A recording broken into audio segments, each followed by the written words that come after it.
What's up, guys? I'm Laura from Reading in Bed. I'm home for lunch, which is unusual, so I thought, why not do a Friday Reads? Or am reading, whatever the cool booktubers are calling it these days. Let's get started. First up, I have When God Was a Rabbit, which is very shiny, and it's by Sarah Winman. I was scared to pick off this Heather's Pick sticker, but it kind of goes, right? The colors, the shininess. So this book came to mind because I'm doing an Instagram challenge this month where every day you have a prompt and you have to pick a book that matches it. So the prompt was the book that's been on your TBR the longest. I know this has been on my TBR since 2012. That's 5 years. So it may not be the absolute longest, but it's pretty high up there. So now I'm reading it and I'm about 70 pages in. And it's okay. There are some things about it that remind me of The Lonely Hearts Hotel by Heather O'Neill, but the voice isn't quite as strong and the writing's not quite as strong. It's got that like quirky but dark kind of humor thing going. But we'll see. I'll finish it and we'll see how it ends up. Secondly, I'm working my way through Heart of a Stranger by Margaret Lawrence, which I picked up at a garage sale for $1. Just picked it up because I have other editions of Margaret Lawrence books that look like this, so just wanted it for my collection. Had no idea what it was. It turns out to be an essay collection, and it's all about her travels and the periods of time that she spent living in Africa, which I also had no idea about. I'm not very far in. I'm about 50 pages, and I've read about a trip she took to Greece. I've read about the time she spent living in Ghana, and about some of the history of Somalia, so quite varied. But the really interesting thing, which again, I had no clue when I picked it up, is that she touches on cultural appropriation in here quite a bit, which if you're into Canlit at all, that's kind of all everyone is talking about. And as I'm trying to write something about it, you know, because we all need another article about cultural appropriation, I am turning to this for some inspiration and just to see what people were thinking, you know, 50 years ago about an issue that is very relevant today. And it's Margaret Lawrence, so it's great. It's funny, it's well written, it's awesome.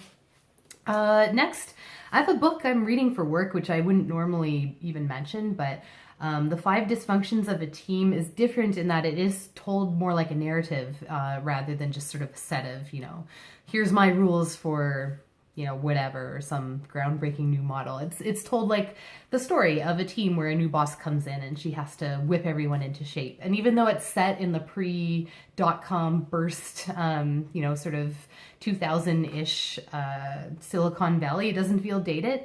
It's actually quite well written. I'm really enjoying it, which, like, I hate business books. They're so friggin' boring and poorly written most of the time. So this is, you know, if you're looking for something about leadership or team dynamics, I would actually recommend this.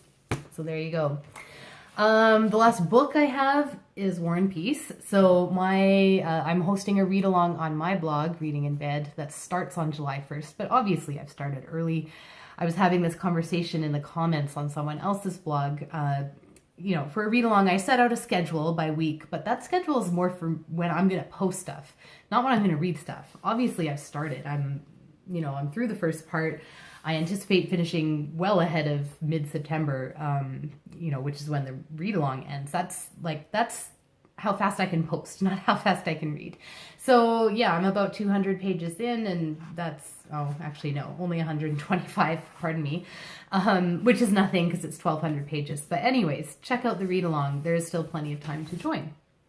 And finally, I have a couple of literary magazines that I'm in the middle of. I've been trying to sort of step up my game in terms of what I'm reading there. So this is, my newest subscription is to Book Forum. This is an older issue. I think there's a new one just out that hopefully I'll get in the mail soon. I've had my eye on this for a while because Sarah Nicole Prickett writes for them and I love her. But when I saw their summer issue, not this one, but the next one, is their sex issue, and it has an article about Jonathan Franzen. Take my money. I subscribed. So that's Book Forum. And then I just got the latest issue of C&Q in the mail. So this is a Canadian literary magazine. This is issue number 99, and it's the film issue. I always have these very distinctive illustrations by Seth.